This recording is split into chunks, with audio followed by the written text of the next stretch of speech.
প্রেম করেছি কিন্তু ভালোবাসি নাই, টাইম পাস। প্রপোজ পেতে সব মেয়েরই ভালো লাগে। প্রেম করেছেন কিন্তু ভালোবাসেন নাই, সবই টাইম পাস, তাই না? প্রপোজ করতে সব মেয়ের ভালো লাগে, এই কথাটা ঠিক, কিন্তু আপনার মতো সব মেয়ে প্রেমের নামে টাইম পাস করে না। আপনি 12 ব্যাটারি, তাই বলে সব মেয়েকে আপনি 12 ব্যাটারি ভাবতে পারেন না। আপনার নিজের চরিত্রের দোষ। আপনি নিজের চরিত্র নিয়ে কথা বলেন, অন্যকে কেন টানেন?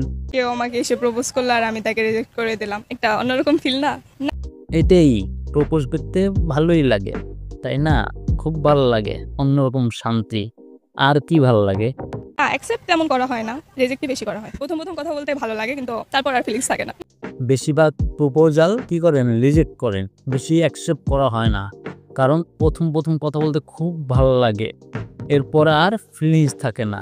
ঠিক, এক জিনিস কত ভালো লাগবে, তাই না আপা বলেন? যে এই যে আপনি যেমন কোন ছেলের কাছে যান, সেও যখন প্রথম প্রথম আপনাকে না এমনি গোতায় না, তারও কিন্তু খুব ভালো লাগে। এরপর সেও কিন্তু ফিলিংস পায় না, বুঝছেন? আমার মনে হয় আর কি, আপনি যেমন ভাবেন যে প্রথম প্রথম খুব ভালো লাগে, এরপর ভালো লাগে না, এই ছেলের ক্ষেত্রেও খোঁজ নিয়ে দেখেন, সেও যখন আপনাকে প্রথম প্রথম এমনি দেয়, খুব মজা পায়, এরপর আর মজা পায় না, তারও ফিলিংস আসে না আপনার মতো।